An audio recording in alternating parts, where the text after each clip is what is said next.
Welcome to Nevada Newsmakers. On the program today, the Bard of the Boulevard, plus an unusual way of looking at adoption. Ray Hagar has the rundown. Thanks, Sam. Our first guest today is John L. Smith, the columnist for the Las Vegas Review-Journal. And then we'll talk to former Miss Nevada, Teresa Benetiz, and talk to her about her role in finding homes for adopted children. And coming up on the Power Pundit panel today, Mike Alonso, Mylan Hawkins, and Dick Gammick. It's all coming up next on an all-new Nevada Newsmakers.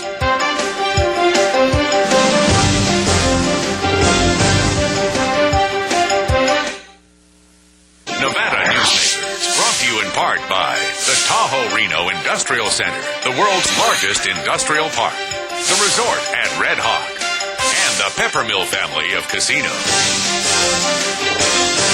Here at the Tahoe Reno Industrial Center, water resources come from fresh, clean groundwater, approved by state permits. The water is pumped from wells to million-gallon storage tanks and then distributed to TRI companies. Another amenity is our investment in a state-of-the-art wastewater treatment plant. This disposal system converts waste to clean water for industrial applications. Welcome to the Tahoe Reno Industrial Center, the largest industrial park in the world, building economic prosperity for Nevada. When making your decision as where to play golf, consider the resort at Red Hawk. You know you have made the right choice the moment you arrive. The friendly staff welcomes you to our award-winning pro shop. You know you've made the right decision on the first tee. The Lakes course is in the best condition in years. You know you've made the right choice after you've played 18 holes. The resort at Red Hawk, the right choice. Nevada Newsmakers is sponsored in part by the Nevada Beer Wholesalers Association. As an employer, did you know you can be held liable for negligent hiring? A background screening by Employer Links can uncover criminal records, like alcohol and drug convictions. It can verify the applicant's education, driving records, and professional licenses. Employer Links can check civil records, registered sex offender records, and Social Security fraud. Hiring the right person shouldn't be a gamble. Call Employer Links. Employer Links, protecting your investment. So, who do you use for workers' comp? Pro Group Management. Ah, I've heard some good things about them. You bet. Employee background checks, safety training, claim seminars. Oh, and here's the great part. If you have an issue, they work for you, not against you. Sounds perfect. And expensive. Well, that's the best part. They saved me 30%. I've heard they saved others 50%. Works for me. Pro Group Management. Finally, workers' comp that works for you. This is Nevada Newsmakers with host Sam Shad, a no-holds-barred political forum. Now, from the Nevada Newsmakers broadcast headquarters, here is Sam Shad. And we welcome to the program John L. Smith, columnist for the Las Vegas Review-Journal. It's a pleasure to have you here, John. Hey, it's great to be back. I got to say to you, your column this morning, a little cranky here about oil prices. See, it's not just we wealthy columnists, out there who can afford gasoline and are now having troubles. So it's, I'll tell you what, I've just grown so frustrated by the major media spin on this issue that it's just it kind of just leaked out there yesterday. Okay, so what do you perceive it to be?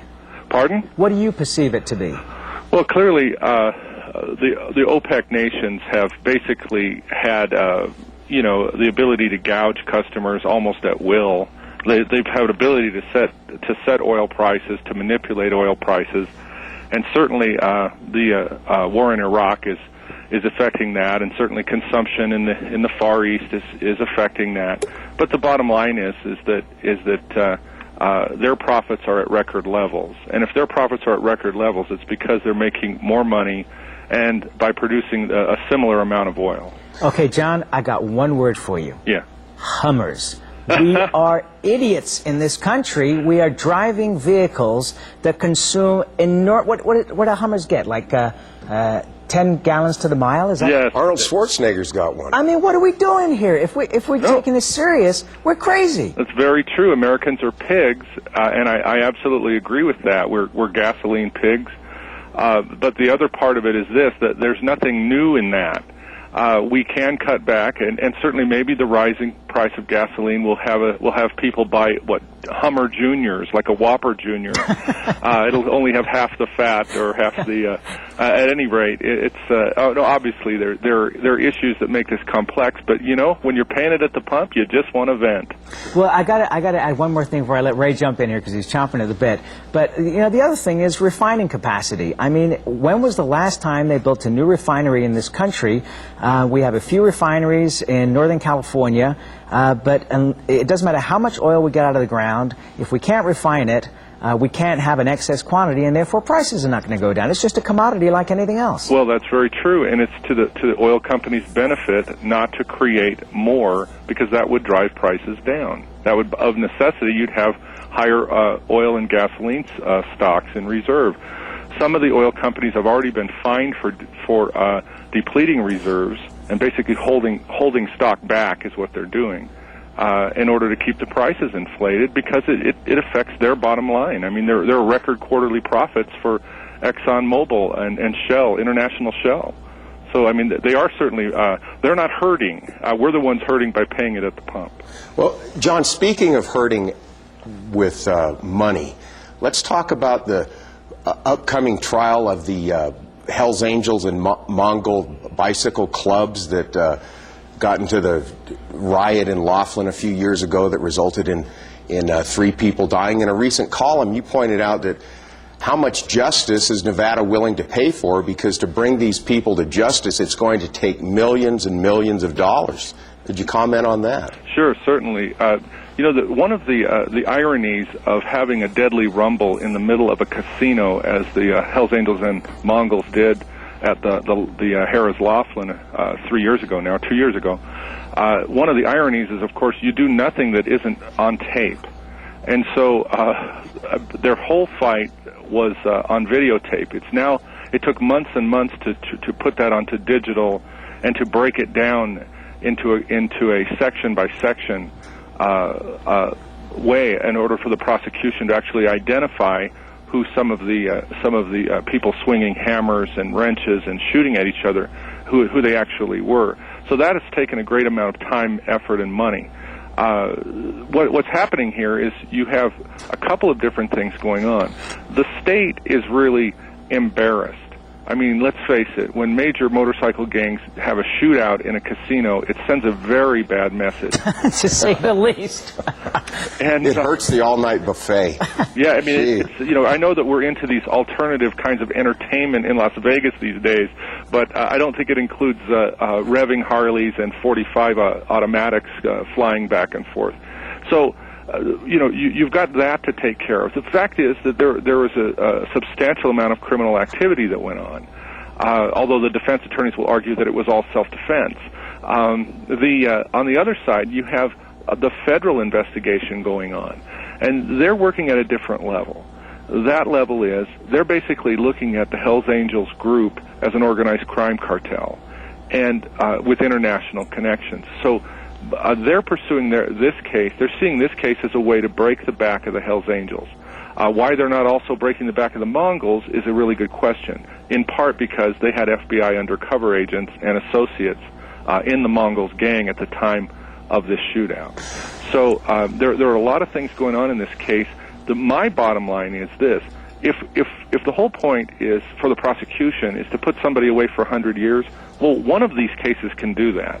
To have both cases going on simultaneously, and certainly if the state case concludes, it will conclude first, the federal case will then follow. I mean, we're talking about a substantial outlay of money, millions and millions of dollars. And I just thought that, for dollar in, dollar out, we could probably put it to better use. Okay, I got to go with one last thing here because we're running out of time. I'm going to quote you some words you've probably heard before here because you wrote them in a column about a month ago. Joe the animal squealed like a pitchforked piglet. Sammy the bull howled like a scalded steer. Some of the mob's most notorious tough guys, men who swore an oath of silence and built fearsome reputations, yammered like auctioneers when it was their turn to do time. And yet Lance Malone, facing 2 federal corruption cases that threatened to send him packing to the penitentiary for upward of a decade, has been a piece of granite. Is Lance Malone a corrupt clown in denial or the last stand-up guy in Las Vegas? What do you think at this point? I would have to lean toward clown and denial, but that's just me. You know, getting back to this Laughlin thing. Okay, go ahead. I was near Laughlin when that happened, and I really thought it was just a, Mike Tyson's entourage cutting up. I never realized that it was the Mongols and the Hells Angels. Yeah, even for Tyson, a shootout that kills 3 people is a lot. Well, maybe. Yeah, but I'll tell you, I think that there's that case is one that's going to be followed not only by the locals and by FBI type authorities, but the DEA has been working on different elements of motorcycle group activity for many years. They've infiltrated, and they've gone way out of their way to try to break down some of these gangs because they believe that they're the ones who are shipping a lot of the drugs across the border from Mexico and down from Canada. And so, there's a lot at stake here. There's a lot of belief systems being tested, not only the federal government's belief system, but also the strength of the unity of these of these motorcycle groups. John, we're out of time. We love having you on the program, man. We look forward to you being back here. Anytime. All right. We'll be right back on Nevada Newsmakers after this. The Hells Angels don't bite people's ears off. Gotta tell you.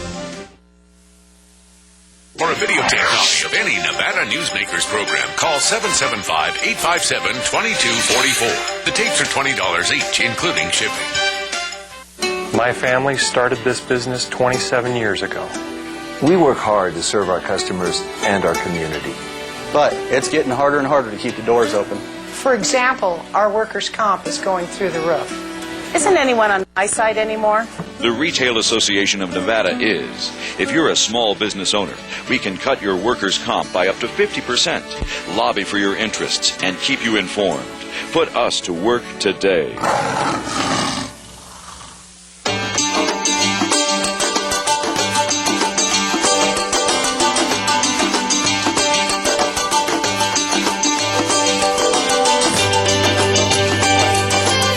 Thanks to an ongoing commitment by America's mining companies, more than 2 million acres already have been reclaimed. To learn more about reclamation or other aspects of mining, visit nma.org. The National Mining Association. If it's fun, it's here at the Peppermill, the $100,000 video-themed slot celebration, with more winners each week, 100 random winners every Monday and Wednesday, and more cash prizes, $6,000 random drawings every Friday, plus chances to win up to $1,000 in free slot play on Mr. Money's Challenge. You'll have more fun with the Peppermill's video-themed slot celebration, now worth over $100,000. The slots that rock are at the Peppermill. Where are you winning? And now, back to Nevada Newsmakers with Sam Shad. And we welcome to the program Teresa Benetiz, and she is the adoption coordinator for Washoe County. Welcome to the program. You are involved in a very unique program. First of all, let's explain that in Washoe County, which is the Reno area, there are cable access channels that belong to the City of Sparks, City of Reno, and Washoe County. And as part of Washoe County's program, you have an adoption program on there. Yes. Explain what this adoption program is. Well, it's an exciting new show in which we feature children who are waiting for adoption in Washoe County. And so Mike Walterbeek with the county and Kathy Carter, all those folks, decided we have so much original programming that we can develop for the Washoe cable channel, Channel 17, we ought to include adoptions into this. And we thought this was perfect because we have a number of children who are waiting for homes in Washoe County, adoptive homes. So why not show our own community who these kids are and try to recruit for families here so that the kids from here can stay here. Okay, what kind of response have you got?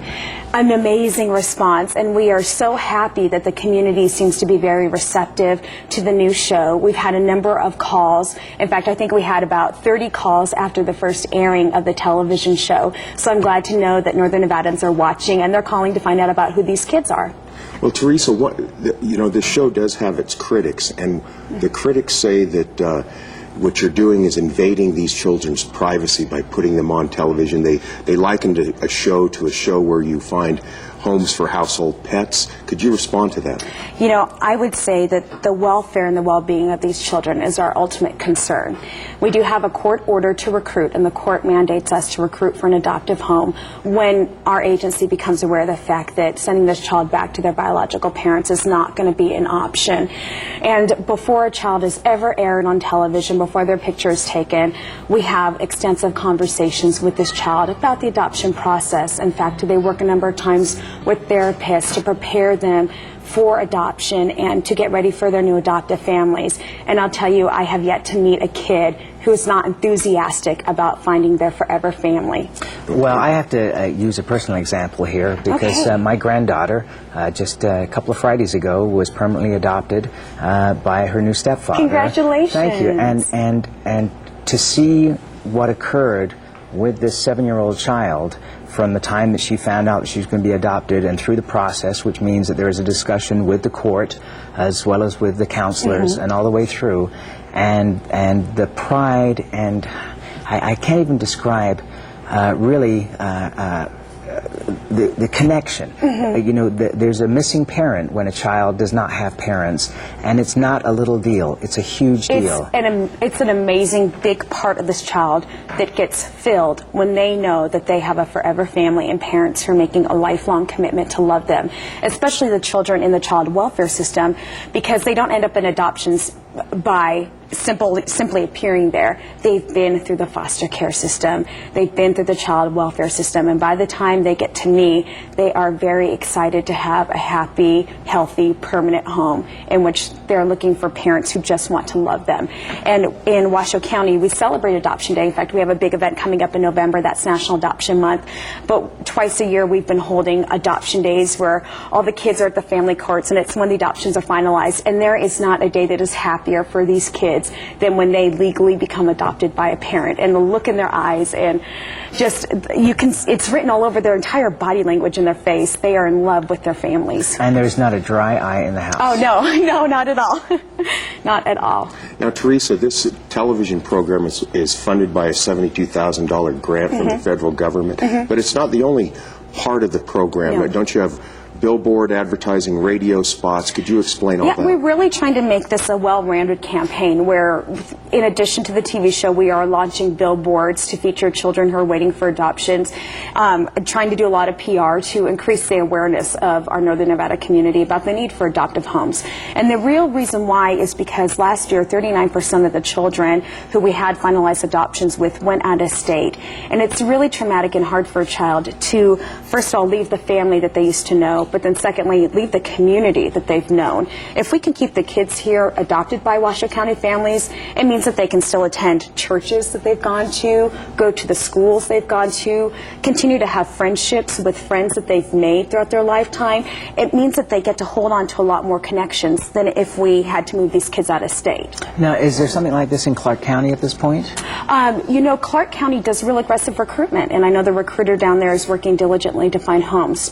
Do they have an adoption television show? Not that I'm aware of, but they do a lot of great things with the casinos. They had a fundraiser with some celebrities recently, so they use their little niche there in Las Vegas to promote adoptions. I think, having watched the show, because I happened to be flipping through the channels in the office the other afternoon, for research purposes, and I happened to come across this program, and thoroughly entertaining and very heartwarming. I think you should send a copy down to Clark County, because I think they could use this. Oh, great. Well, I will. And thank you for the compliment on the show. I appreciate it. Yeah, it's on Channel 17, correct? Channel 17, yes. Okay, if you're in Washoe County, that's where you're going to see it. Teresa Benetiz, thank you so much for being here. We want you to come back because we want you to talk about some of your other loves. Okay. And that will be more in line with what we usually do on our pundit panel. What time is it on, Teresa, real quickly? You know, you can contact the media center, and they will let you know the times that it's on. It runs multiple times throughout the week.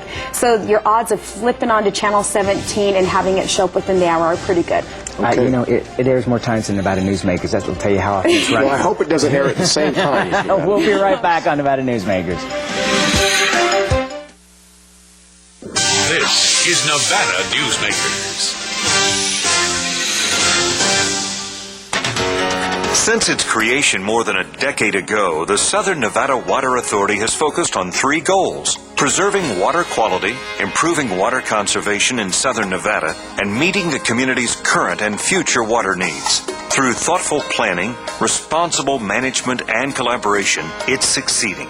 As we move into the 21st century, the authority continues to embrace sustainable water development and efficient water use.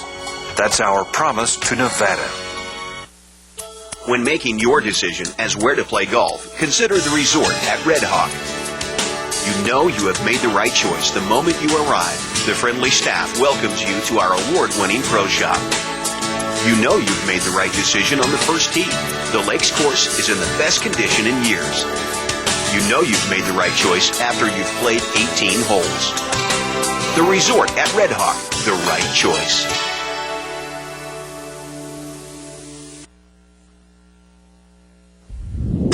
And now, back to Nevada Newsmakers with Sam Shad. And we're joined by our Power Pundit panel today. Dick Gammick is here, the Washoe County District Attorney. Mylan Hawkins is here. She's Vice President of Interface Computer Associates. And Mike Alonso with Jones Vargas. Welcome to all of you. Michael, let me start with you. There's been talk recently that Lynn Hetrick will step down as the Assembly Minority Leader. And already there seems to be like a feeding frenzy for that job. Do you think he will actually step down and leave the Assembly? Well, I heard the rumors like everybody else has. I don't know. I mean, I would imagine that Lynn is probably still frustrated with being in the minority, but he's been in the minority for a long time, other than one session, I believe, and he's got business interests that he's a developer now in Carson City and in that area, and he could, but I don't know really anything about it. I haven't talked to him personally, and it could just be a rumor. Well, no, he had said quite openly on Newsmakers when he was taping the session that this might have been his last session. I think it would be a great loss to the state. I mean, he's been the voice of reason, despite the way he's been painted sometimes in the media, but I think he's certainly been the voice of reason many times on fiscal issues especially. Oh, I agree, and I think he's got a wealth of experience, and he's a very bright guy, and he knows how to work and try to build consensus on issues, and he knows when to, pull back and try to resist things. But again, he may be just getting frustrated with being in that minority over there and not really being relevant on most of the bills. Dick, talking about being frustrated, you've got to be pretty frustrated about an incident that happened here in Reno in the last week with a paintball gun. Yeah, we had our first paintball drive-by shooting happen Sunday. And an individual, a 48-year-old man who just walking down the street was hit in the eye, and he's blind now. And I just wanted to bring that up because somebody knows who did it, somebody knows who was driving, and it would really be appreciated if somebody would call the Reno Police Department so we can go ahead and follow up on this case. And then you need to I think we need to tell people too that paintball guns may be toys, but they are dangerous.